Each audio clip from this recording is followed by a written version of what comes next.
come this far by belief. We have come this far by belief. Leaning on Yahuwah, trusting in the Torah. He's never failed me yet. Oh, can't turn around. We come this far by belief. We have come this far by belief. Leaning on Yahuwah, trusting in the Torah. He's never failed me yet. Oh, can't turn around. We come this far by belief. We have come this far by belief. Leaning on Yahuwah, trusting in the Torah. He's never failed me yet. Oh, can't turn around. We come this far by belief.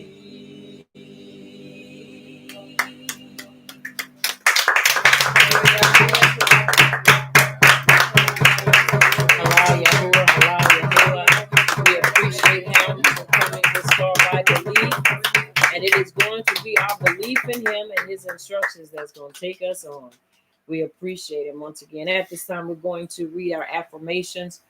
Very important to keep in mind, once again, as the children of Yasharal, that we have affirmations, and that what we live by, that what we stand upon, and that what helps us to make it throughout the Yom and the Yamim, the days, so that we are able to understand that our times of study, our times of meditation, our times of private times, and whatever it is that we're doing, this is why we are investing in that what we do, because we have a purpose.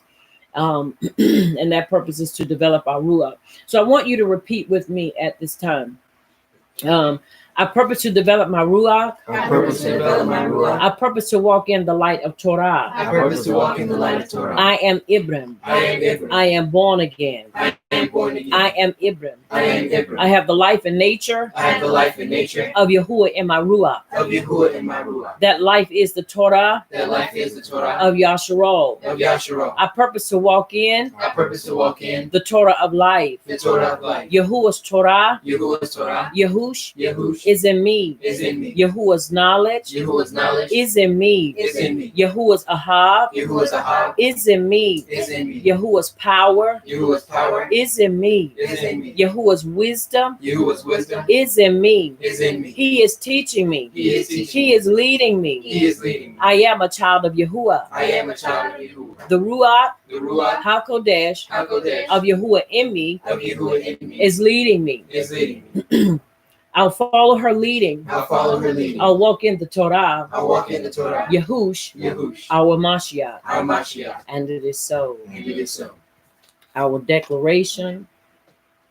Repeat with me. Abba Yahuwah. Abba Yahuwah, Excuse me.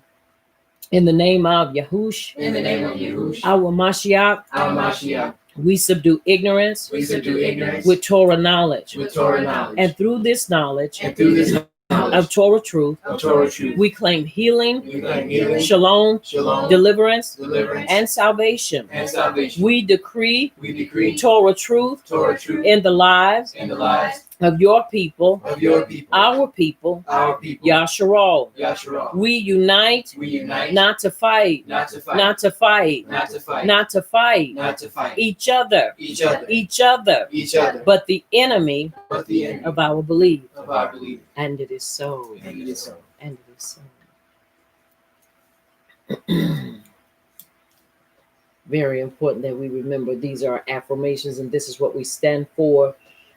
It is very important that we remember these things. Torah, remember them, because this is what is going to help us in these coming young men. Many of you that have been following along with the I guess what they would call the time of their the candidacy, and those that are running for president, all the stuff that's going on behind this, and people telling people get out there and vote. Well, I'm gonna be honest and upfront.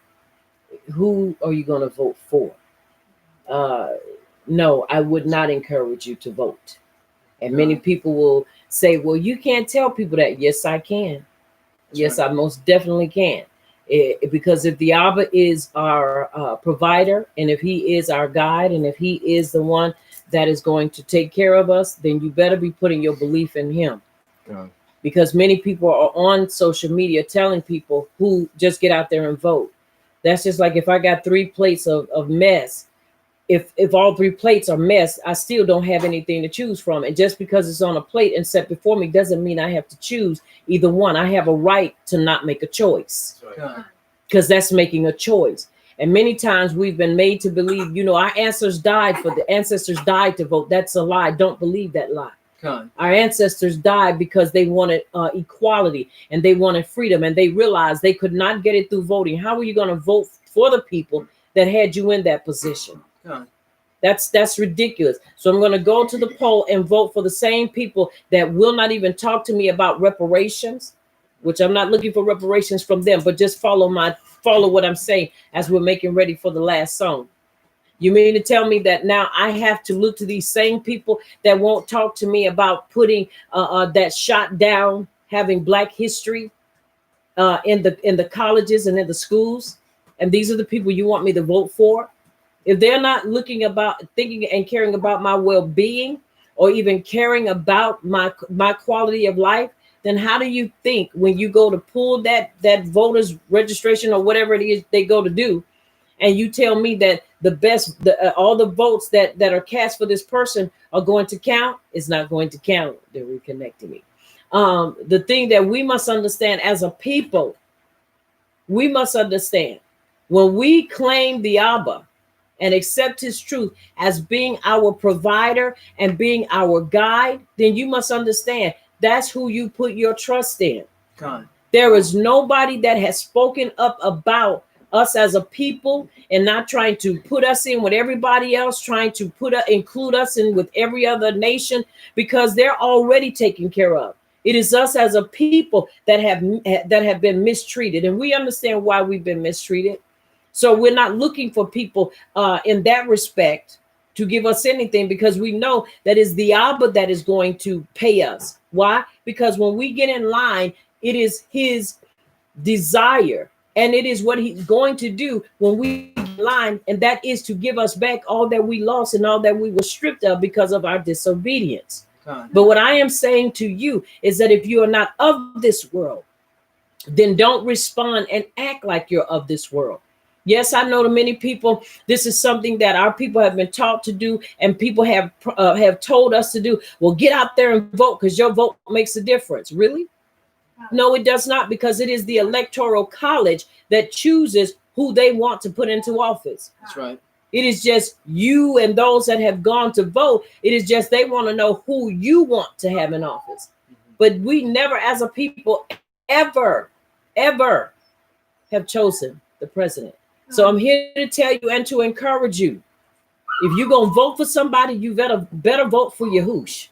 And you better vote for Abba Yahuwah, because that's the one who's going to take care of us and will continue to take care of us in and during these times. I have seen many people put posts up there. It doesn't matter. Y'all know the candidates are not worth anything.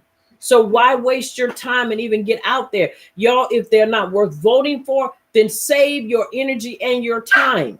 Do you not know the difference it would make that if we all said, no, we're not going to do this, because we know that when it's all said and done, that what we're supposed to get, we're not going to get it?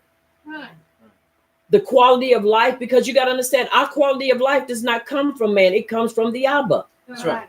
So because we're not of this world, and somebody says, well, you make it worse on other people when you don't vote. No, you do not, because whatever's going to be is going to be. And that is the truth. So I'm encouraging you, before you let somebody coerce you or force you into going and pulling that arm like you're going to go and play the slots, You better pray. And I'm not praying for you to determine whether or not you're going to vote. I am telling you and asking you to pray that the Abba covers our people and that our people will not get lullabied and get fooled into believing this inclusion. It is an illusion.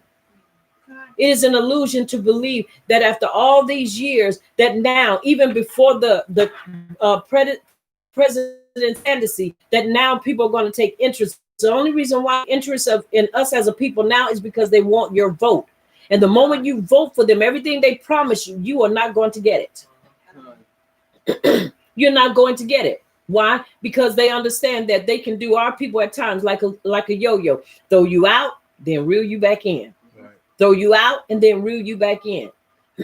So yes, I am saying this. I'm saying it boldly and I'm saying it openly. Don't let people coerce you and push you into voting. Yo, we're not of this we're not of this generation and of this mindset. Well, we need to vote because they'll make things better.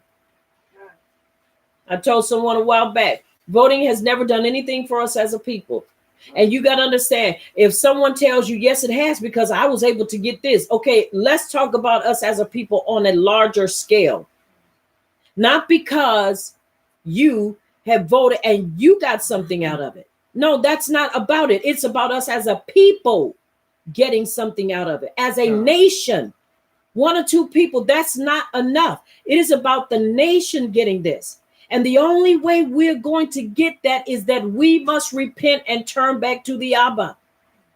Because he is the only one that can change our destiny. He's the only one that can change us as a people.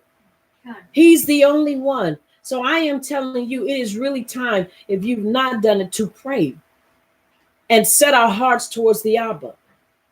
Because if you go out there and you make that choice and you empower the enemy, then you're going to have to live with that. Many people say, well, if you ain't doing anything to make a change, then what can you say? I am doing something to make a change. And that is to encourage our people to believe and trust in the Abba with all your heart and not be swayed by the populace.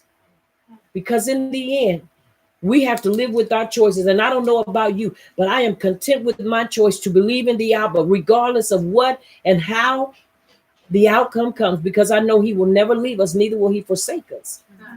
He never has and he never will.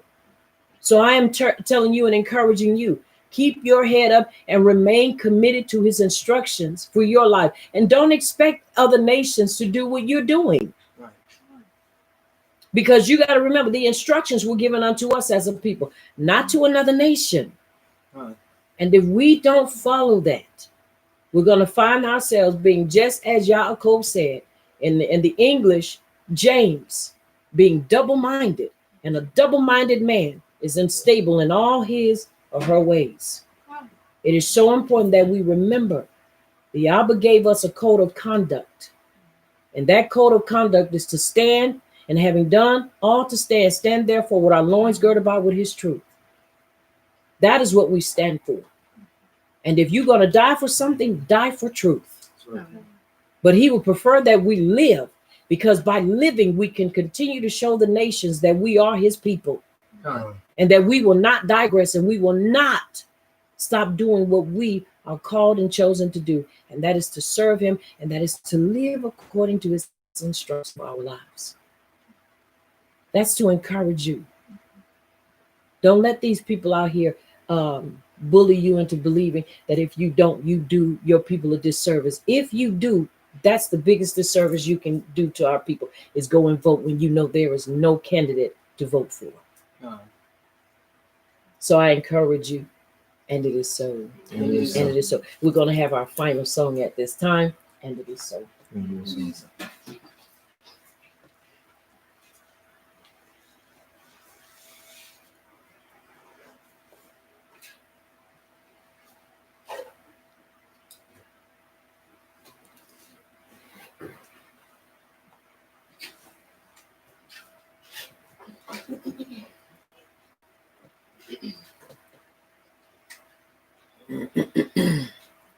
Let everything that has breath, praise Yahuwah. Let everything that has breath, praise Yahuwah. Let everything that has breath, praise Yahuwah. Let everything that has breath, praise Yahuwah. Ya ya ya ya ya ya ya ya ya ya ya ya Yahuwah. Ya ya ya ya ya ya ya ya ya ya ya Yahuwah. Ya ya ya ya ya ya ya ya ya ya Yahuwah.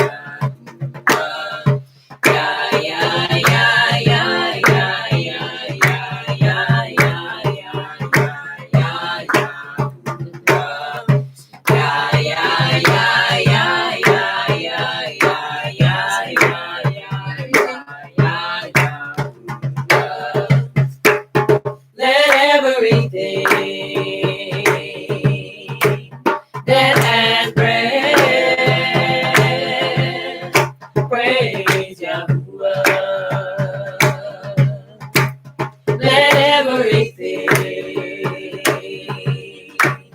that has breath, praise Yahuwah. Let everything that has breath, praise Yahuwah. Ya ya ya ya ya ya ya ya ya ya ya ya Yahuwah. Ya ya ya ya ya ya ya ya ya ya Yahuwah. Ya ya ya ya ya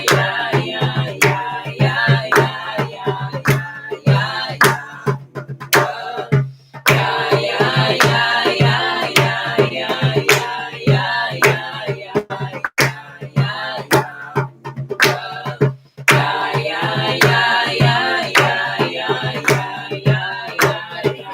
ya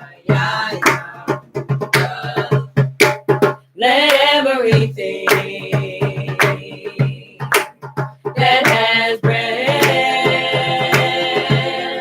praise Yahuwah. Let everything that has breath, praise Yahuwah. Let everything that has breath, praise Yahuwah. Let everything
Let's bow before our King and let us recite this together.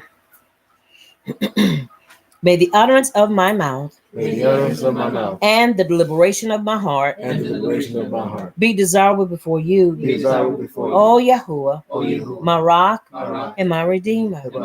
May the utterance of my mouth and the deliberation of my heart be desirable before you, O Yahuwah, my rock and my redeemer. And it is so. And it is so. You may be seated in his presence.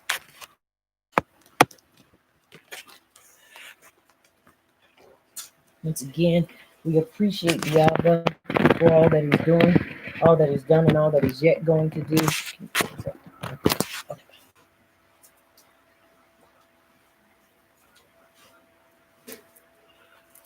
In this time of our studies, we appreciate the Abba. Once again, I pray that your Shabbat has been going well, and it will continue to get better as we continue to dive into this, our time of teaching. Once again, we want to turn our attention to Revelation chapter 13, which is our foundational chapter. But we are continuing from chapter 14 of Yashaya. I want you to have that chapter open, chapter 13 open, because while we're going over what we're going over, I want you to constantly visualize verses 1, and we're not going to go to 2 just yet, but verse 1. Why? Because we are establishing evidence and proof to build our case on who or what the beast is. It is very important. It is very important that we take a look at these things. Very important. Now, y'all work with me because I'm gonna be looking forward, to my left, and also to my right. Okay, so as I'm looking at different angles. Now, once again, on last week, we appreciate the Abba for all that he's doing. Has kept us through the storms, has kept us through the rain, has kept us through heartache and pain, have kept us through all the stuff that we're experiencing. Many of us are in different, going through different things in our lives. And it's important, once again, very important that we remain committed and we remain focused and not allow ourselves and our conduct to go beneath the conduct that is expected of us from the Abba. We know a lot of things are going on. We know, once again, with the race for the presidency taking place and so many other things that are happening. Also with Yashar or Israel signing a treaty with the Muslims, which is another major tick on the clock. So there are a lot of things going on.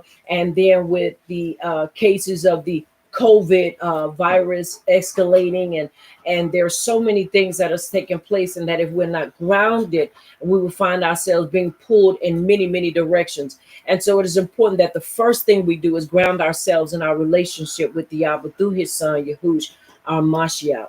The second thing that is very vital to our relationship is that we build a relationship with the Ruach HaKodesh through Yahush. And this is important because through this, we will be able to walk in a greater understanding, because without Yahush, we have no understanding of things that are and things that are to come. There are a lot of things that now the Abba is coming in and he is revealing, he is dismantling, and he is uncovering, and he is really destroying a lot of beliefs that we had and a lot of things that we believed in. He is truly coming in and bringing truth in place of error. As we've been looking at also, I want you to look at also Yashaya chapter 14. Let's look at that as well. Why is it important that we look at this? Because we need to establish people in the writings. For many years, I know, especially when I was in Christianity, Helel, son of the morning, which we come to understand, Helel ben Shachar, is truly a king, and he Christianity, we were made to believe that this was a fallen angel that was spoken of.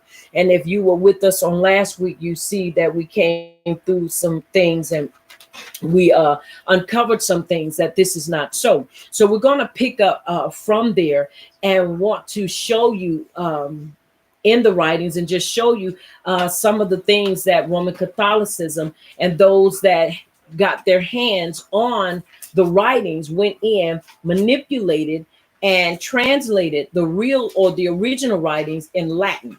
And so they removed a lot of the Hebrew scriptures and meaning, which now made us believe that this who was being spoken of was a fallen angel. So we're going to pick up from there. And while we get ready to pick up from there, I want you to turn your attention to Ayah 1 and 6. And we're going to read that. I'm going to go back here and I'm going to read from a paragraph. So it'll help us to come up to where we are. Talking about the problem here, and that problem is understanding the name. The word Lucifer came from the Latin lux, meaning light, and fera, to bear or bring, hence light bringer. But there is no scriptural justification for an arbitrary personification of that translated word Lucifer, because many of the translations in the writings or in your Bible said that Lucifer was the star of the morning. So we want to clear up that so that we can get to the bottom of this and understand once again where Babylon is, and if Babylon really is a place, and it is not America. It is not the US of A, and it is not New York. It is not in these small places, but it does have significance, and it is a geographical place. Now, the problem encountered here is, in spite of the traditional theology handed down through hundreds of generations, as a result of this arbitrary translation and promoted as truth, it cannot be stated enough that according to the wording of the original, listen to me, Hebrew scripture contains no character named Lucifer. So once again, we are here to clear up this misunderstanding so people will come to understand in Yashaya chapter 14 that Yashaya is not speaking of a fallen angel, but he is speaking of a fallen king. And that king's name was Helel ben Shachar. Now, Yashaya had never heard of such a being, nor had the apostles of Yahush Day or even Yahush himself, which we know Yahush knew of the lie. So I'm just going to interject that. Okay. We knew he knew because he knows all things. Are y'all following me? Uh-huh. All right. Lucifer, characterized as a persona who is a manifestation of the devil, is a much later intervention. There is no association between Helel ben Shachar of Yashaya 14 and 12 and Shaitan. The proper name Lucifer does not find its way into any translation until Jerome's time, some 150 years after the influence of the writings of the earlier Catholic theologians Tertullian, 160 to 230 CE, and Origen, 185 to 254 CE, who have begun to symbolically read Satan into the story of the king of Babylon in Yashaya 14. However, if read in its proper context, the prophet Isaiah or Yashaya is taunting a man. He is taunting a man. I said it before. If you have ever seen Shaka Zulu, if you ever seen that and you saw their original way of fighting was taunting one another with songs. But Shaka said, no, if we're going to gain ground and we're going to do anything, then our taunting has got to lead to some kind of physical engaging, because if we never do this, it's just going to be something we do all the time, and we're never going to be provoked to do anything different. But you got to understand, their taunting and that song was to provoke them to engage physically. It's just they never got to that point. You ever remember being in school, and many of us know that if you ever wanted to have a good old fight, you talk about somebody's mama. Cool. You taunt them about their mama. You could talk about them. You could say they black as the moon. You could say they fat. You could say they ugly. You could say they stink. You could say whatever you wanted. But the moment you brought somebody's mama into it, that's when those were fighting words. What no more is we gonna wait. No, it was some fists being thrown, some hammers being dropped. And so you got to understand that was their taunt, but the taunt was to provoke them to either engage or to surrender. But that taunt was to bring them to a level of change. And so this is why it is important that we understand this that is taking place. Are y'all following me? Come. All right. Now, the king of Babylon in power at the time, in the poetic and figurative language of the Hebrews, a star signifies an illustrious king or prince. The monarch here referred to having surpassed all other kings in royal splendor as compared to the harbinger of Yamim, whose brilliancy surpasses that of the surrounding stars. And this can be found in the Encyclopedia of Biblical Literature, John Keto, ed. 3rd, ed. J.B. Lipcott and Company. Philadelphia, 1866. While there are those who claim that the real entity symbolically addressed in this passage is the persona of Shaitan, there is no scriptural evidence to support this theory. Once again, in the original, there is no scriptural evidence. So I'm here to tell you now, many of us that are coming into this knowledge and many that will be exposed to it, I'm telling you to hold on to your seat, because there will be a lot of things that will be brought to the forefront that's going to go against the way we've been taught for years. It's going to go against the grain. And you must understand, I said it and I will continue to say it. The King James Bible was created for Roman Catholics and for Christianity, but the Hebrew writings are the original. This is where they got all of their information from. And they rearranged and rewrote it because they wanted it to fit their agenda. So there'll be things that we will be exposed to that we've got to be ready to hold on to and not let go because of fear. Well, if this has been wrong and I've been doing this, how do I know this is right? That's the first thing that comes up. Well, if that was wrong, then how do I know this is right? Because you got to understand, he said that if we seek him, we shall find him. And if we knock, it shall be opened. So it's important that we understand he's not going to bring us into a place and deliver us and keep us walking in error, especially when we have a heart to do right. Are y'all following me? So it's important that we definitely understand these things. It is crucial and critical to our way of life. Are y'all following me? All right. Now, once again, it is important that we understand that this is a man. Now, Yashayah 14 and 16 says, is this the man? Now, listen. Who made the earth tremble? That is a question. If it is referring to a fallen angel, then why would he call him a fallen man? You have to understand, he's not a fallen angel. He is a man. He was flesh and blood. Are y'all following me? All right. Now, and in Yashayah 14 and 18, which is Isaiah, all the kings of the nations lie in glory, each in his own tomb. But you are cast out. Clear reference to a man, the king of a nation, not an archangel. Not an archangel. Cast down meaning you were brought low. At the time, he had to be still alive in order for it to be said, because it spoke of the other king still being in the tomb, but he being in a position that he didn't regard. And he had to be stricken from that. Now, it's important that we understand, once again, there is yet another reason why it makes no sense to read the devil into Isaiah or Yashayah chapter 14. The primary definition of the Hebrew word Satan in the original writing means surprise, adversary, or opposed, not devil. In spite of the current culture we live in, there is a difference between an opposing force and warfare. See, because a person can oppose you without warring with you. They can oppose you all day long without warring with you. But a person that wars with you is eventually that thing is going to escalate and it's going to become physical. Are you hearing me? Someone can oppose you verbally. Someone can oppose you in many different ways, but warfare is different. That's a different type of tactic.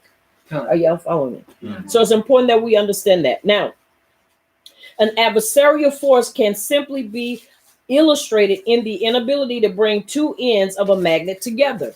So if I oppose you, if you've ever had magnets, and when we were children, we would take two magnets and we would turn them and we try to force them together, and then it would flip and the other side would stick to it. But when you were trying to take the magnetized part and you're trying to push them together because you're trying to make them stick, they oppose one another. Why? Because the energy from both sides that are positive are going to reflect one another.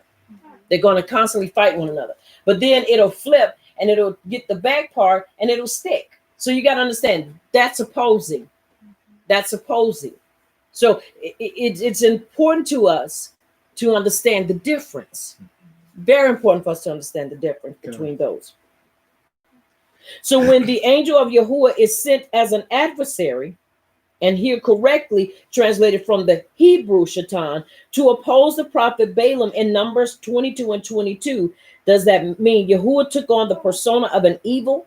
So it's important that we understand this as well. That's a question to remember. I'm just going to put that out there like that.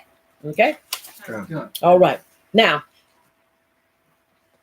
let us look at, once again, I told you Ayah, which is Job 1 and 16. Because remember, Abba Yahuwah needs no one to do anything for him. He can do what he needs to do all by himself. Are y'all following me? All right, let's look at Ayah, which is in the English, Job 1 and 6. And when you have it saying it is so. It is so. All right, let's read it, please. While he was yet speaking, there came also another and said, the fire of power fell from Shemayim, and has burned up the sheep and the servants and consumed them, and I alone have escaped to tell you. That's 1 and 6. 1 and 16, I'm sorry. 1 and 6. 1 and 6. Now there was a day when the sons of power came to present themselves before Yahuwah, and Shaitan came also among them. And it is so. And it is so. Now let's look at this. Now remember, in the writings, it also tells us that no evil will be able to, no light will be able to, no darkness will be able to stand in the presence of light. Now, which change an actionable verb into a noun, thus rendering it a persona. One has to ask, if light and darkness cannot abide in the same space at the same time, then how did he, Shaitan, get there among these sons of light? We must remember there are no capitalizations used in the Hebrew language. So the question is, how did he get there? That's another thing to think about. Are y'all following me? Yeah. Another thing to think about. Once again, you have to understand the Abba is all powerful and he needs no one and nothing to exact punishment on his people. Are y'all following me? Yeah. All right. Now, since Yahush reinforces that Shemayim, the place where Yahuwah's throne is located, is within or among the children of Yahuwah. Let's look at Luca chapter 17, verses 20 and 22. And someone get Matit Yahu 5 and 34. Once again, that is Luke, which we also know as Luca chapter 17, verses 20 and 22, or through 22. And Matit Yahu 5 and 34. As I said before, understand something. There is new evidence and there is new proof to show us that some things that we were taught, and even some of us still being taught, is erroneous doctrine, and it came from the Roman Catholics. They have had the greatest influence up until now when it comes to biblical prophecy, when it comes to knowing certain things. They have held the keys, but now the Abba has given those keys of instruction and guidance and truth unto us as a people. Now, the reason why I say that is because you got to understand they stole a lot of information. What do you think is in the bottom in that vault under the Vatican? They say that runs something like 5 miles. There's a 5-mile, I believe 5 miles or something up under the Vatican that holds all type of artifacts, books, and everything. I would just a hob to get in there. No, I would need about a month to get in there and go through that stuff. Because I'm sure there's a lot of stuff that's in there that we could use and would be of great value to us when it comes to information. Are y'all following me? Very important for us to understand. Now, once again, let's look at Luca chapter 17, verses 20 and 22. Who has that for me?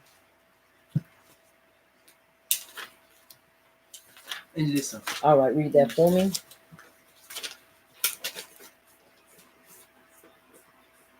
Verses 20 through 22, I'm sorry. Luke chapter 17, verses 20 through 22, coming from the NIV readings.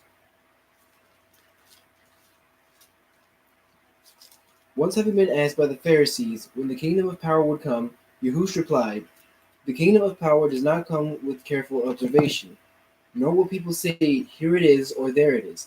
because the kingdom of Yahuwah is within you. Then he said to his disciples, the time is coming when you will long to see one of the days of the Son of the Man, when you will long to see the days of the Son of Man, but you will not see it. And it is so. And it is so. Now, once again, and having been asked by the Prushim when the reign of Yahuwah would come, he answered them and said, the reign of power does not come with intent watching, nor shall they say, look here or look there, for look, the reign of Yahuwah is in your midst. He said to the pupils, Yamim shall come when you shall long to see one of the Yamim of the son of Hadam, but you shall not see it. Once again, it's important for us to understand it is not a place that someone can come in and take over a seeds, but it's on the inside of us. Are y'all following me?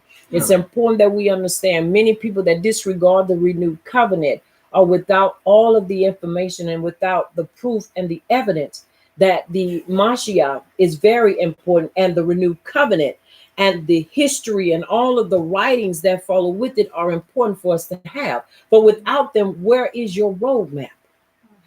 What are you using to be able to understand the times and the seasons? What are we using? That's important for us to understand. Are y'all following me? All right, let's look at Matit Yahu chapter 5, verses 34. All right, read that for me. 5 and 34 Yes. reads, but I say unto you, swear not at all, neither by Shemaim, for it is Yahuwah's throne. And it is so. Okay, come on, read 35 because that goes with it too.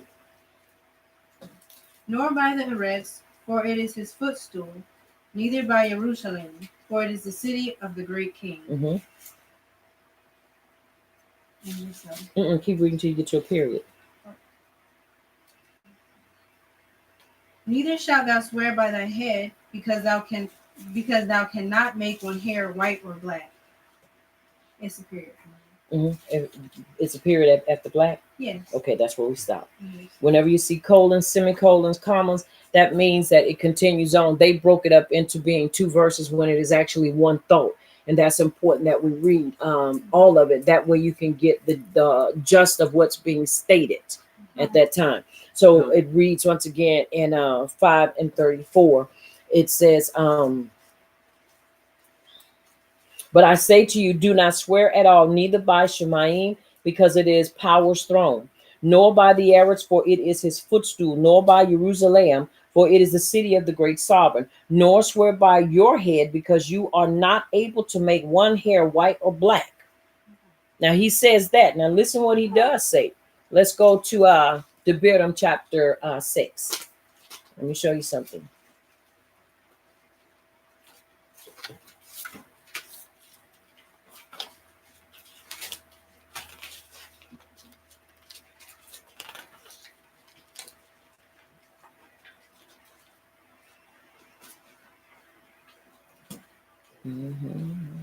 So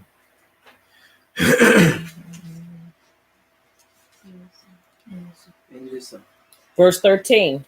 What does verse 13 say? It says, fear Yahuwah your power and serve him and swear by his name. See, the reason why this was put into place, because so many times people say, well, we ain't supposed to swear at all. You see what it says? But I say to you, do not swear at all, neither by Shemaim, because it is power's throne. The reason he told them not to swear, especially in that time, because when you put Yahuwah's name in it, that finalized it. And if you were going to do it, you had to do it right. This was a means that covenant was, in other words, this was their way of saying, I'm going to do it. And if I don't do it, let me die because I have just put this out here. But if they did, they couldn't use any other means because that was not covenant. Any other means meant, well, I could slip through the cracks. But if you did it, you had to do it according to the way it was said to be done. And that was by his name. Are y'all following me? Because they knew if you said his name and invoked his name in it, then you knew you better not break it. Because if you break it, the consequences of breaking it is death. It is death. So it is important that we understand a lot of things that we read, even if we don't read it with understanding, we'll find ourselves saying, well, something is wrong because, that's there's some hypocrisy in here. There's some some mess going on, and we need to understand if we're supposed to do it or if we're not supposed to do it. If you do it, you have to do it the right way. I would not suggest do it, because if you break it, you put yourself in a place of condemnation and also the possibility of death.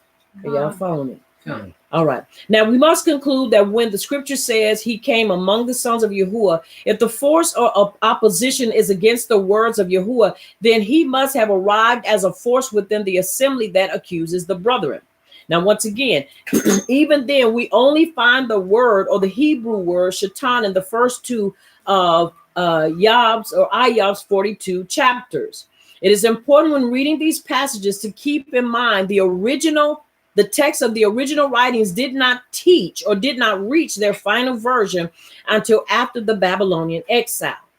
Now, they didn't reach their final version until after the Babylonian exile. And we know when they were in Babylonia, there was a lot of things that transpired and changed during that time. Right. Just like now, we are in a place of our enemies, and a lot of things about our people and about us changed. And it changed in the upper echelon. And we just caught that, which trickled down. Our people got into Christianity, and guess what? It passed on to us. Many of our people got into a lot of things, but whatever they got into, it passed down to us. Why? Because that's what they taught us. That's what they integrated into us. And we see that it is heavily integrated into us when it comes down to understanding certain things. Come. Even as I said in the beginning, when you talk about voting, the first thing our people do is run up there. Well, our people, they fought this. Even when you talk about schooling, sending people to college. Now, many of y'all are not going to like what I'm going to say, but I'm going to put it out there. Many times you go to school, but you got to understand who orchestrated these schools, who put these schools together, and what is it that you're learning. Right. Our people had to teach. Our people had to teach each other. We had to be taught skills. Okay. We weren't taught some of the stuff they did. And when they start talking about segregating and talking about integrating, and let's put all of our people together, let's get together and let's start teaching them. When they started talking about schooling us and teaching us, that's when our people began to be taught of a lesser quality of education, because we didn't get the education even now that they got. And people go to college, and I'm not against you going to college, but what I am against is, what are you learning? What skills are you being taught that you can bring back to the community, and we build community without the influence of other nations? Come. Are y'all hearing me? Come. Well put. Because when you go, what are they teaching you about you? Right. What are they giving you to take back to your people, to instruct your people to be prosperous and to be able to move beyond that what they have expected us, or their expectation of us? People go to college for years just to learn what they have put together for you to learn. I'm not against education, but I'm against wrong education. I am against the education that glorifies them in their deeds and what they've done. I am against that completely. God. If we're going to learn, let's learn about our people. Let's learn about powernomics. Are y'all hearing me? Yes. What is it? White labor, black, what is it? Black labor, white wealth. Black labor, white wealth. Let's learn about that. Let's learn how they built this country using our labor. And we still ain't got anything from it. If we're going to learn, let's learn skills. Let's teach our people how to work on farms. Let's teach our people how to build. God. Because see, that's why when they get here, you don't hardly see no Mexicans in school. Nope. I'm serious. You don't hardly see a bunch of them Chinese in school. You know why? They teach them and they teach them how to have a skill, how to have a trade, so that when they go back into their communities and back to their people, guess what? They know what to invest in, because guess what? They've been invested in God. to bring back all of that to their people. We work for any and everybody but for ourselves. And y'all know it's the truth. God. I'm not against education, but I am against education that treats us or teaches us to be inferior to other people. That teaches us that unless we know their skills and have their skills, we can't have jobs, which we don't need jobs. We need businesses, not jobs, businesses. Are y'all following me? And so I don't oppose education. I oppose the type of education. when you've been educated to believe that you were nothing and nobody. And we go in, and sometimes, like I say, 3 and 4 years in college. And people say, but if I learn how they do it, then I can do. That is the most ridiculous thing. And I don't mean to be mean or to offend anybody, but you have to understand, if I'm going to win something, I can't come in and learn how you do, because I'm only doing what you have showed me how to do. So I'm going to end up playing the way you play, and I'm going to end up either losing against you, because you're only going to give me so much. But when you come to understand, okay, and one of the key things, I'm going to use law for example. Many times people say, well, I'm going to become a lawyer because that's what I wanted to do. I wanted to become a lawyer because I wanted to help those that were helpless. Well, the moment you take that bar exam and you pass it, you must understand something. You become their paid agent. And if you go against that, they will disbar you. In other words, they will strip you of your license and you will never be able to practice anywhere. That's what they do. So many times the illusion and the issue is that we believe that if we learn their way, then we can either get in with them or we can beat them. You will never beat a person at their game when they are more advanced in it and they're teaching you, because they're not going to give you everything. They're going to leave some stuff out. So when you learn these certain things and you learn the tricks of the trade and you learn how to defend yourself, then you're going to go in there with stuff they're not going to think about taking in there. Because you got to understand, you represent yourself. Are y'all following me? Yeah.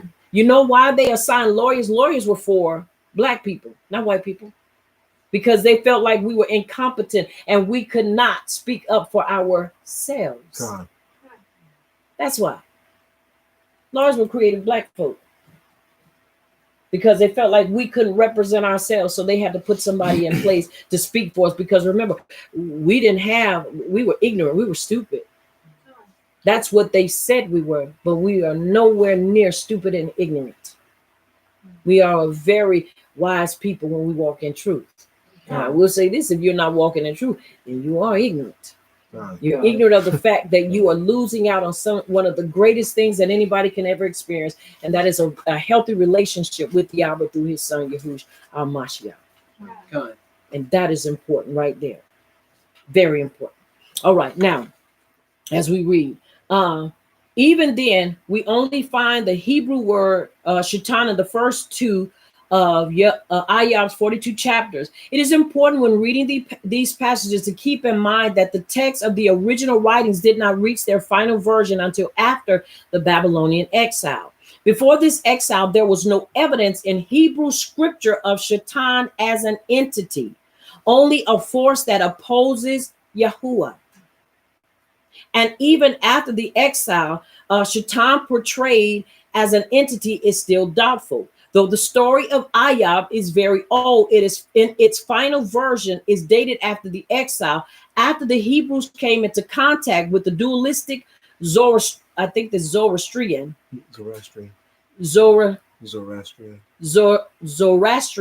religion, with its God of good and its God of evil, prominently worshipped in Babylon at the time.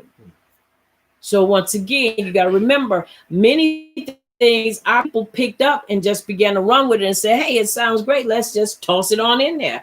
It's like a tossed salad. Everything don't go in a salad because it can be tossed. Are you hearing me? It shouldn't be in there. But this is what happened when they came in contact with them. Now, once again, with their religion, with its good, with its God of good, and its God of evil, prominently worshipped in Babylon at the time. And one of the things that I have found looking at our people is that we are like sponges. We will absorb and pick up other stuff from other people and other religions. But when it comes to our way, we sometimes have an issue. We'll fight it tooth and nail. Are you following me? Now, the reason this transliterated word or Hebrew word, Shaitan, means adversary, has become associated with the persona called Satan is because this Hebrew word was translated using the Greek word diabolos, which means devil, or diabolos, which means devil, then assumed to characterize a persona. But the Hebrew word shaitan is never found to be an entity. Once again, I'm going to read that again.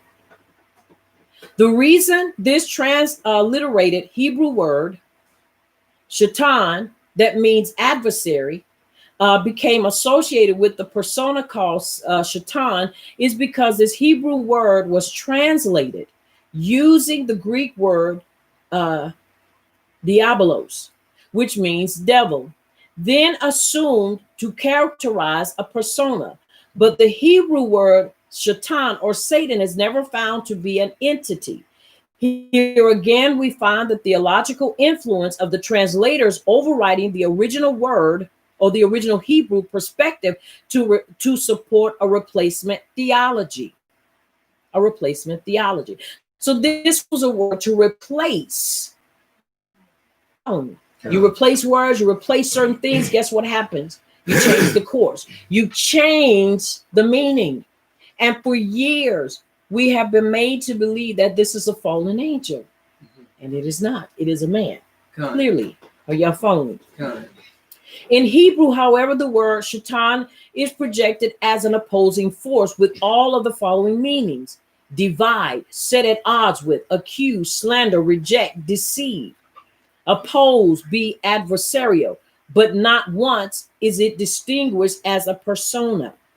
The Hebrew word shaitan or Satan exposes the principal strategy of evil, a force of determined opposition to the words of Yahuwah, which at their core is found the thread of selflessness or selflessness. Now I'm gonna read that again because this is important for us to understand that when we walk in this place, we are actually acting as an opposing force with the Abba. When we don't listen. All right, now once again, a force of determined opposition to the words of Yahuwah, which at their core is found the thread of selflessness, looking upon the issues of the brethren as being more important than my own. And then somebody get Luke 2:9-3, and let's get 2 chapter 2, and this is chapter 20 verses 1-17. Yes, let's do a little walking day.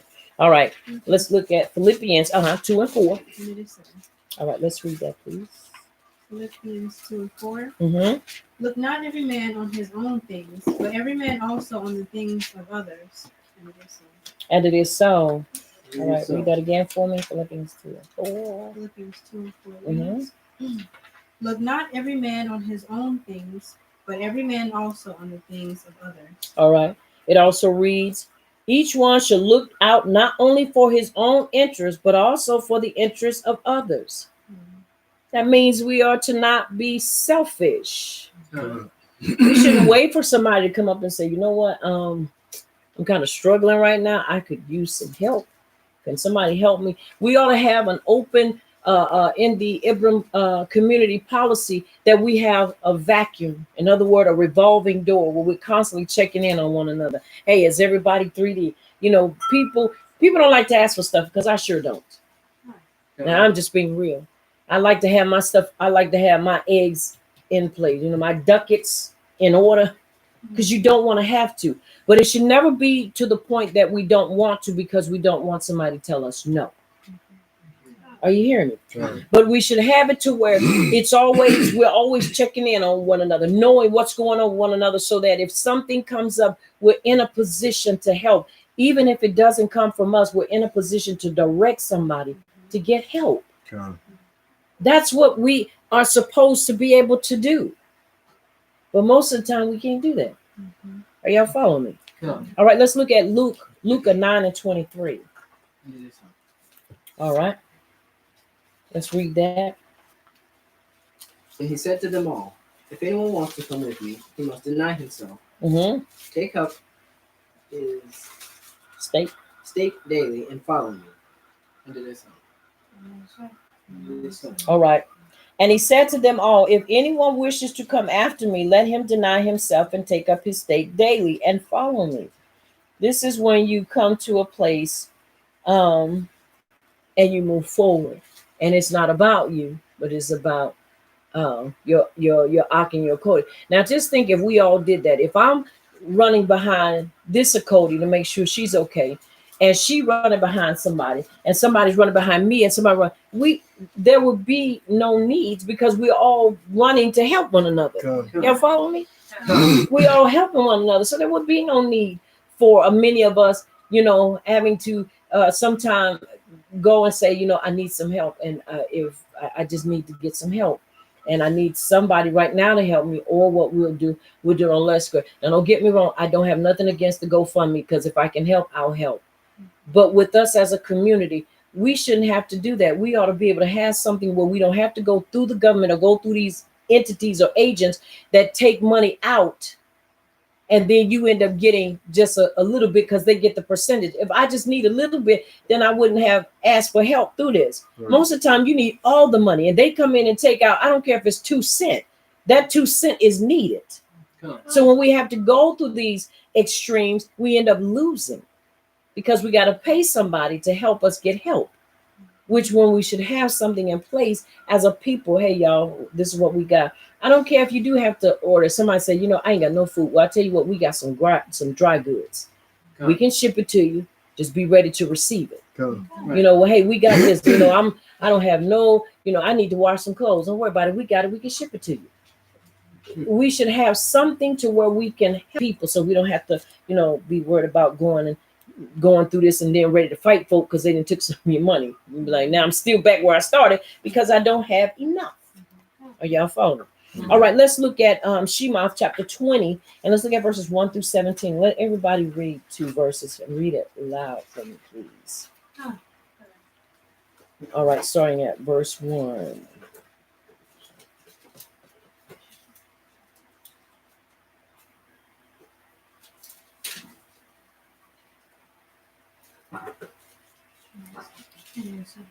Okay, come on. chapter 20, verse 1. 1 through 17. Let's read two verses, please.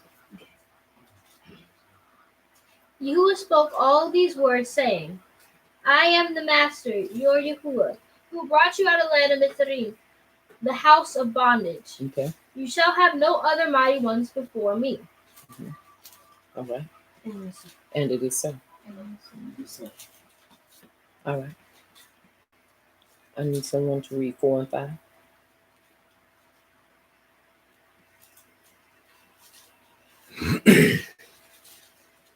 You shall not make for yourself a carved image or any likeness of anything that is in Shemayim above, or that is in the earth beneath, or that is in the mind beneath the earth. You shall not bow down unto them nor serve them, for I, Yahuwah, power, am a jealous power, visiting the iniquity of the Abbas upon the children to the 3rd and 4th generation of those who hate me. And it is so. Mm-hmm. It is so.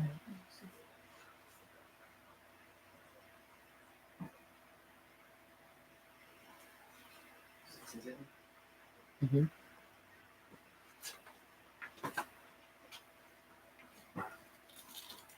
But showing kindness to the 1000th generation of those who love me and keep my commandments. Mm-hmm. You shall not swear falsely by the name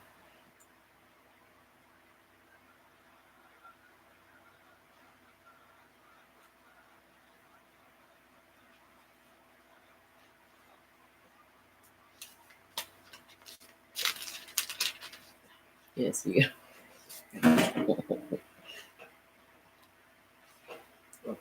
You shall not swear falsely by the name of Yahuwah your power, for Yahuwah will not clear one who swears falsely by his name. And it is so. And it is so. All right. Let's read.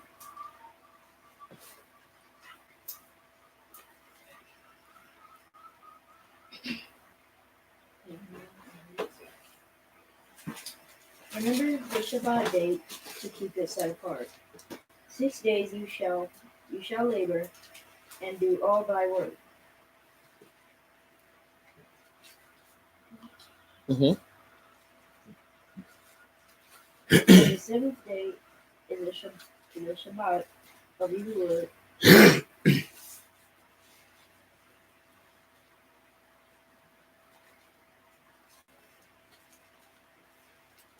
Of Yahuwah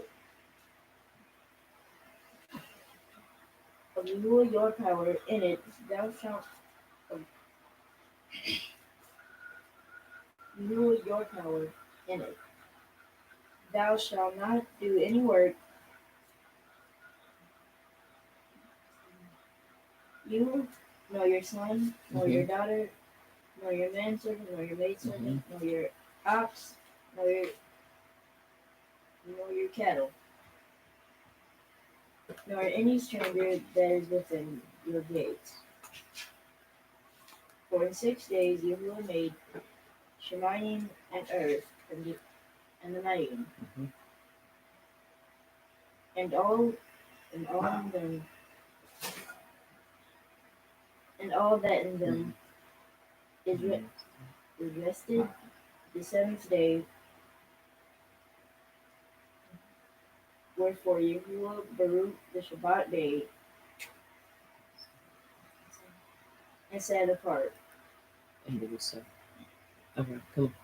12 and 13. 12 and 13. Mm-hmm. Esteem your Abba and your Ema, that your days may be long upon the land which Yahuwah your power gives you. You shall not kill. And it is so. And it is so. All right, let's finish reading. Beginning 15. Mm-hmm. Do not commit adultery. Do not steal.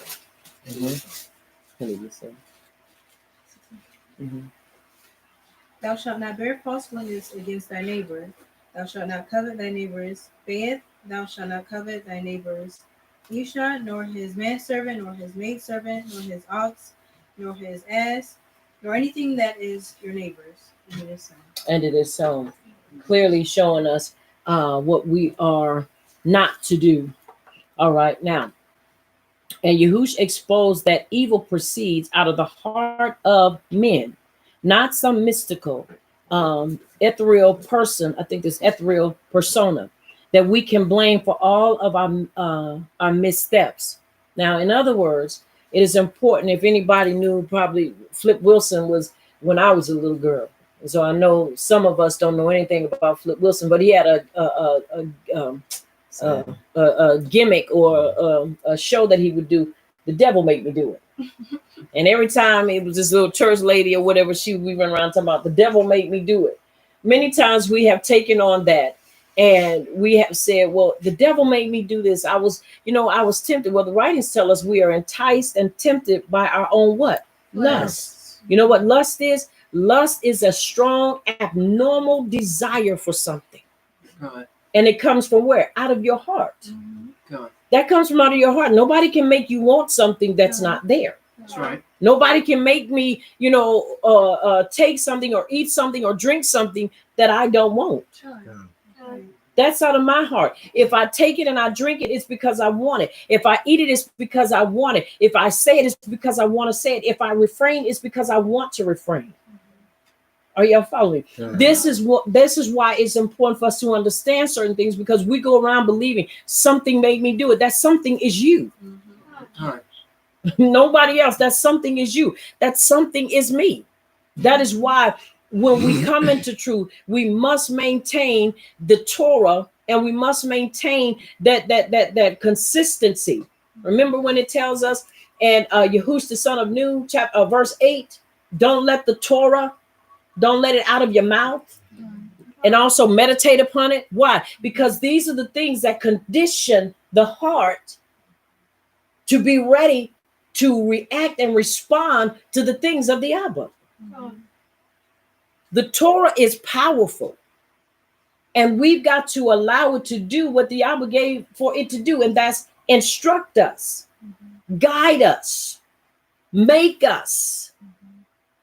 That's important to understand, because so many times we go around thinking, well, something made me do it. That something is you. That's right. That's out of your own heart. Something, I don't know. Something made me go and cut their tires. No, you did it because you was angry with them.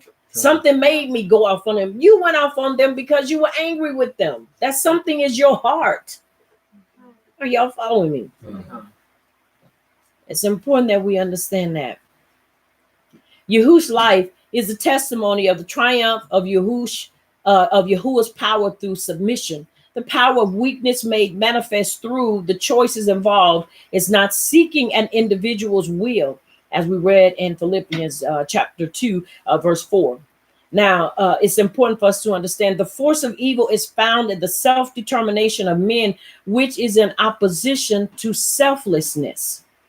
Once again, I'm going to read that again. The force of evil is found in the self-determination of men,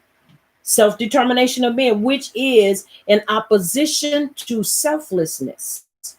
So that means when you are a self-determined person, and it's going to oppose selflessness. I'm self-determined. I don't need nobody's help. I don't want nobody's help. And guess what? You ain't going to help nobody, and you don't want to help nobody. That's just the blatant truth. Because when you are self-determined, I understand when we say self-determined means not because I'm going to do this. And even when we get up and do stuff, I make jewelry. I just got into really getting my business off the ground and making my jewelry. I'm self-determined, but that self-determination did not just come by myself. I had influence and I had help. I have someone that's helping take pictures. I have someone that's doing that. So it is not just me alone. I have help, because in doing so, I'm helping them and they're helping me. Self-determination, when it is selfish and it's all about me and nobody else, that is reckless and that can destroy people. Are y'all following me? So it's important that we understand that being self-determined sometimes can really destroy a person when you don't want anybody's help and you don't want to help anybody. Are y'all following me? That's important to understand, because it's going to oppose selflessness. Are y'all hearing me? That's important for us to understand. All right. The force of evil is the attempt to manipulate control over circumstances by resisting on individual rights. To engage in activity that stands in opposition to the words of Yahuwah is to participate in the construct of the force of evil. Wherever opposition to Yahuwah's purpose arises, there is always shaitan. Let's look at Yaakov 3:16, which in the English is James 3:16.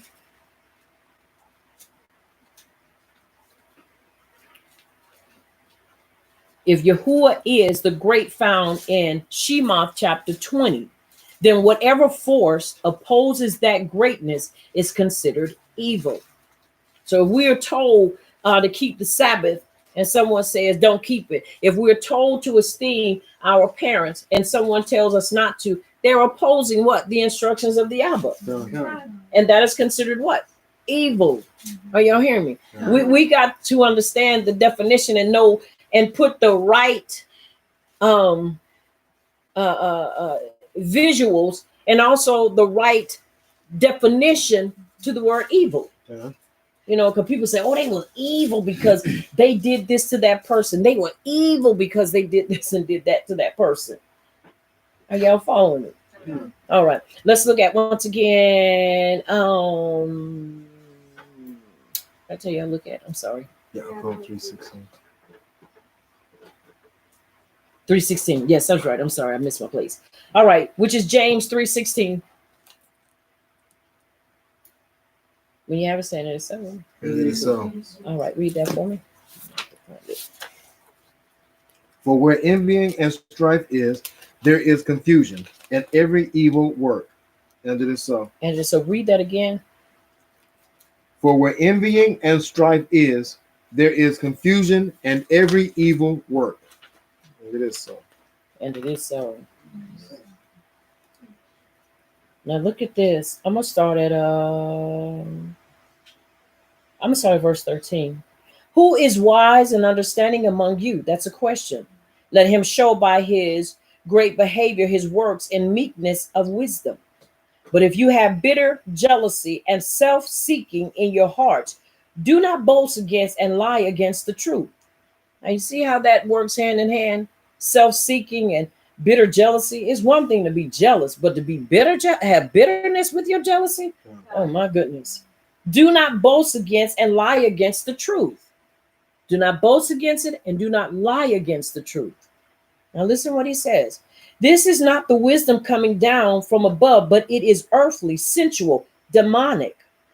For where jealousy and self-seeking are, there is confusion and every foul deed. Because it's all about self. And where do these things come from? From self, from the heart. These things come from the heart. Nobody makes you do these things. Nobody makes you lie on somebody. That's right. Nobody makes you fabricate, which is the same thing as a lie about somebody. That's something that's in your heart. God. Are you hearing me? That's what somebody does. Are you following me? God. And so it is important for us to understand these things. Okay. In other words, also, you're in a situation and somebody makes you angry. You can get angry, but sin not. Somebody makes you so angry to the point that you're ready to get back at them, and you start listening to yourself, and then the first thing you say is, "That devil told me to go and bust that window out." The devil didn't tell you to do that. You did that because you were angry with them and you wanted to get back at them. That's a fit of rage. That's the heat of passion. I'm so angry with them that I'm going to get back with them no matter what I do. I'm going to get them. I'm going to get them. I'm going to get them. Somebody breaks your heart. Guess what you want to do? You want to get back at them and break their heart. Somebody makes you angry. Somebody tells you something in private.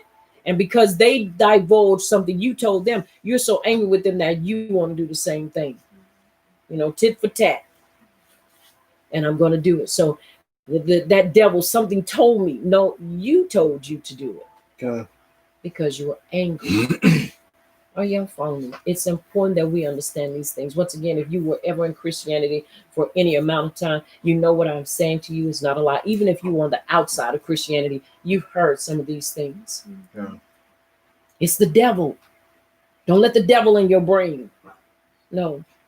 Submit yourself to the Abba. Submit yourself to him. If you submit yourself to the Abba, guess what? The enemy has to flee. And the first thing we think about is, oh man, I got so bombarded. The enemy was talking to my mind. No, that's your unregenerated mind. Because we have a code of conduct. Once again, you can get angry, but not to sin. I didn't say don't defend yourself. I said don't go and do stuff because somebody makes you mad or makes you angry. Right. See, there's a difference. Somebody roll up on me, you better be prepared. Right.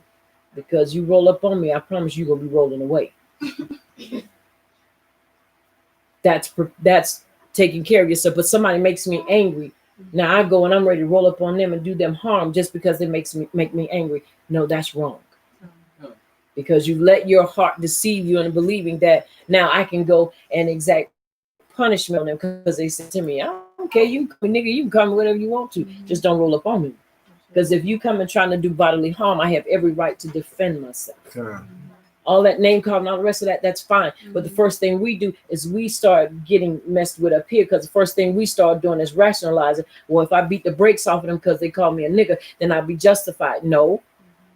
Don't lower yourself to their levels. That's just something they call you. If that's not what you are, don't answer to it. That's not who you are. Don't answer to it. Don't even play into it. They can say whatever they want. You can say whatever and however you want. God. That's important for us to understand, is not to digress and fall into the traps that we've fallen into so many times. Are you hearing me? Yeah. Yes, it is. It's wicked. The heart is wicked. The heart of men is wicked. That's why it has to be. It has to be regenerated. It has to be taken through the process. And what is the process? Repentance. And Romans 1 and 2. That's important for us to understand. Presenting your body as a living sacrifice, giving the opportunity to go in and massage and work it. And then once that's done, renewing your mind. You know what that mind in the beginning was? That was the heart. God. It didn't mean this up here. It meant the heart in the original writings, but they took that word out and they put mind in there. Because you've got to renew your heart. Your heart needs to be renewed daily in order for it to be proven by the Abba. Okay. So there's a lot of stuff, once again, that we as a people have to go through and still go through. That's important, very important, very, very important. All right. Now, once again, it's very important that we understand what's going on. If Yahuwah is the great, found in Shema chapter 20, then whatever force opposes that great is considered evil. It is important that we understand, once again, these things. Why? Because it brings us to understanding that that what opposes the Abba is evil, and we don't want to be in a position to oppose him, because then we become evil. Y'all following me? Very important. But once again, that is not, we know, I wanted to bring that out to show us that, but I really want to get to, once again, the point of showing, and I believe I did, about the king. I want to get to that. Okay. Now, it's important that we understand, covering that, for us to understand that right there in Yashia 14 is not a fallen angel, but a man.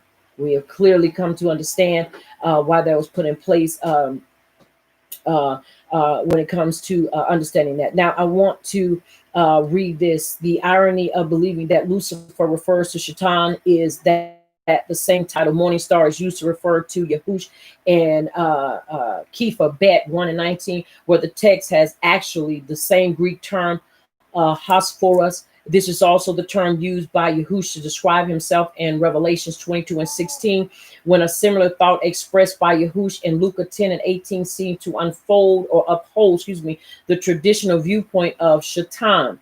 It is forgotten that the Hebrew Yahush only spoke what he had been taught of his Hebrew or Ibram father.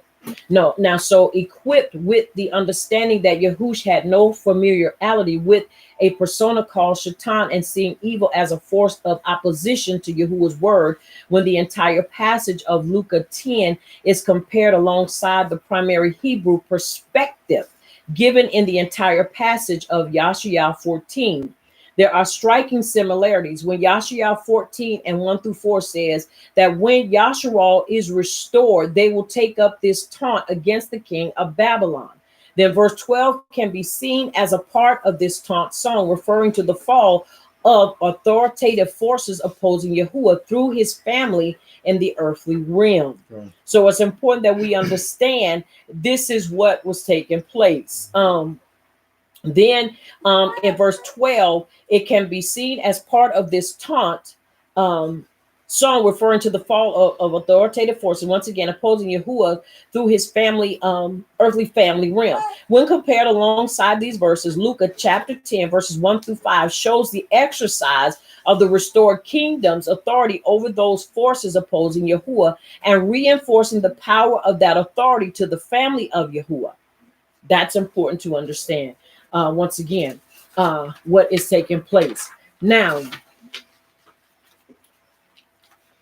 in Mark chapter 13, verse 25, describing the same event, remembering Yahush's words of Mark chapter 7, verse 21 and 23, that evil proceeds out of the heart of men. Then the height this king of Yashia 14 had ascended to is the elevation of the arrogance found in his own heart. The Hebrew word translated fallen in this passage is naphal, whose primary meaning is to lav or prostrate. The same definition given to the Greek word pipto, translated fall in Luke chapter 10. This is a position of homage shown to a greater power. When the woes of Yashia chapter 14, verses 21 through 32 are proclaimed against those who have set themselves in opposition against Yahuwah through the persecution of his family, Babylon being the foremost along with Assyria and Philistia, can be seen from this Hebrew perspective comparatively alongside the woes of Luke chapter 10, verses 13 through 15. Then we can see the Shaitan Yahushua is referring to in verse 18 as being the same time spoken of in Yashiyah 14 and 12 against forces of opposition ascending to heights of control and manipulation toward Yahuwah's words, manifesting the pure hearts of his family, Yasharal, Tehillim 73 and 1. Yahush was reaffirming the words he had been taught from his Abba, not injecting a new doctrine. So it's important to understand that he was not injecting or bringing forth a new doctrine, a new persona. He was just showing what was, and that is the opposing force. Now, once again, why is it important for us to understand this here and now? It is important for us to understand this because when we read this, according to Revelations, going back to Revelations and looking at 18 and 10, standing at a distance for fear of her torment, saying, alas, alas, that great city Babylon. Scripture is written in black and white so that no one can deny that the destruction of Babylon has been prophesied in Yashiyah chapters 13 and 14. Also read what Jeremiah chapter 50 and 51 predicts. And I encourage you all to read that because chapter 50. I think I told y'all 30 and 31, didn't I? Jeremiah. I'm sorry. Yeah, it's 50 and 51. Chapters 50 and 51. I don't know why I kept saying 30 and 31. I'm sorry. Chapter 50 and 51. Both Yashiyah and Jeremiah agree to disagree with the world's view. Their view is that the destruction of Babylon is like Sodom and Gomorrah, after which it will never be inhabited. If this is simply the one world system, then where will the Christians live in the millennial reign if the whole world is Babylon? And that's not just the Christians, that's everybody that's not walking in the truth. Are y'all following me? See the problem with this view, where will the covenant people go? Since all is destroyed, including Yasharal, such views are not only foolish, but questionable value. We can see that in Yashiyah 13 and 17, something key that the Medes will participate in the destruction of Babylon.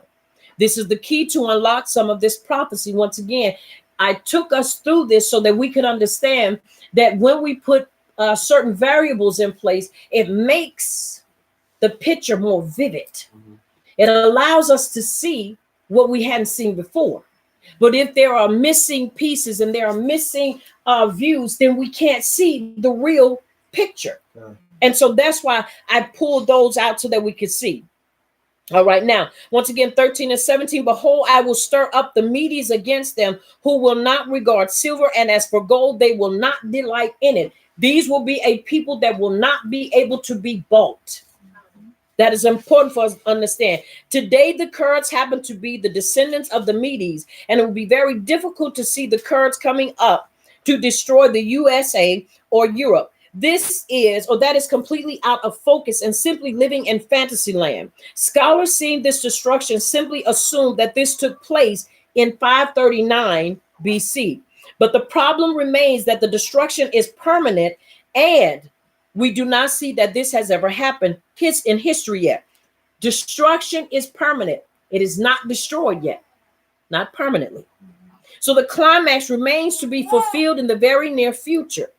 If you want to get insight, and this is what we did a little brief history on Salahuddin, and because he is a Kurd, and then we went and we looked up Ben Helel Shachar, so that we could get an understanding of these people that had a great impact in history and have roots or in roots into the people that we are talking about and looking into now. Making sense. Yeah. All right. Now, it is very easy to fit prophecy accurately when we see that Iraq is the central location for Babylon. And guess what? The Kurds have been the persecuted minority in Iraq and Turkey. Now, let us not forget it was Saddam Hussein who gassed the Kurds of Haba. Do we see this is why Yahuwah showed us that it would be the Kurds who would help destroy Babylon. And so this is important that we understand their hand in this when it comes down to dealing with Babylon. Okay. Now, this appears as a climatic event in the book of Revelations. Why would John write a prophecy in Revelations regarding a mystery, Babylon, and its destruction, especially if John had lived, excuse me, way after the fall of Babylon in 539 BC? This should make us ponder what in the world is the Bible speaking of regarding all these Babylons. We have Babylon, the great mother of harlots, Mystery Babylon, daughter of Babylon, Babylon, the great mountain, and many others. It is important that we understand. I'm going to read this, then we're going to conclude here with prayer. For the Catholic Church to be even considered as a candidate, it must change times and laws according to Daniel 7:25. Invoke beheading as a capital punishment for Christians. Establish non-separation between church and state, that amongst many things are things that the Pope is unlikely to be able to pull off. Also, don't forget it has to have its central headquarters relocated from Rome to the Middle East and Turkey. The Muslims will not allow the Catholics to build a similar headquarters in the country anytime soon. So it's best we give up this daydreaming of Europe giving us the anti-Mashiach. The Catholic Church, on top of all these requirements, must also deny that Yahuwah is our Abba and that Yahush is the son of Abba Yahuwah. First Yehukanan 2:22, he is anti-Mashiach who denies the Abba and the Son. So it is very important that we understand what is taking place and what will take place in these times. Yet Islam meets all these requirements and hundreds more, but is somehow rejected by the majority simply because it doesn't fit their traditional heritage and learning passed down from generations to generation, which is erroneous anyway. So it's important that we understand many things that are being brought to our attention seems and sounds foreign because we've never heard it before. Some of us, I'm not saying everybody, but some of us have never heard some of this before. Are y'all following me? Pinning our belief to the sleeves of the fathers is one of the features of this flawed method that remains. Just now, however, the world is waking up to the fact that error may live and thrive for thousands of years and never be disturbed during that time. What can anyone say? Tradition, tradition. It can even blind men to true biblical prophecy. And it is so. And it is so. It's very important that we understand the times that we're living in and understanding recovery, restoration, and revival of us as a people. First thing we have to do is recover our truth, because we can't live according to something we don't know. And I don't know about you, but I don't want to keep living according to the ways that are erroneous and completely defy truth. And I keep living in that. And now I find myself being in a very bad situation, because I'm thinking, because the instructions say go left, and when you get to the stop sign, go straight, that's right. But now truth is coming, and truth is saying, don't move. Stay right where you are until clarity is made. That's where we are looking and seeking him so that we can know what we need to do in these end times. Unmasking the end time beast is so important for us, because everybody is calling everything the mark of the beast. They're calling everything the new world order. And with that being said, if you don't know what's what, you're in trouble. We're all in trouble. But the Abba has always left a roadmap, and he has always left a means for us to find what we need to do and how we need to do it. Now, the question is, are we going to do it? Are we going to do it? He told us in Jeremiah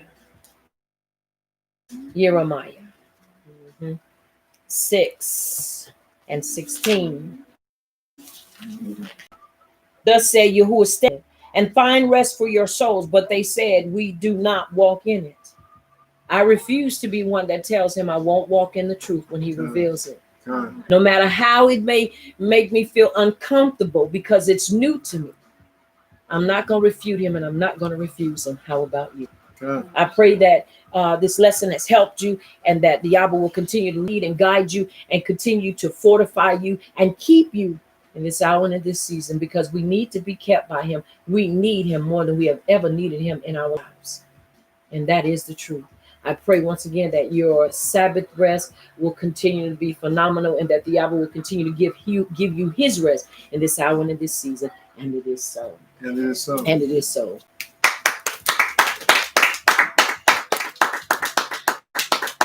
Once again, we are praying for you. You stay safe.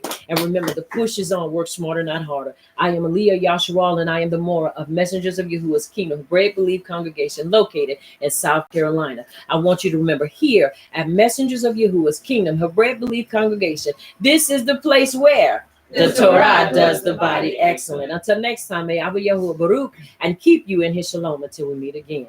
And it is so.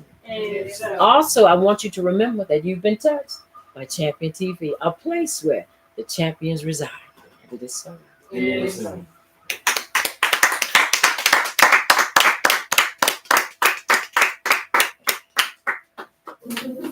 This is Champion TV.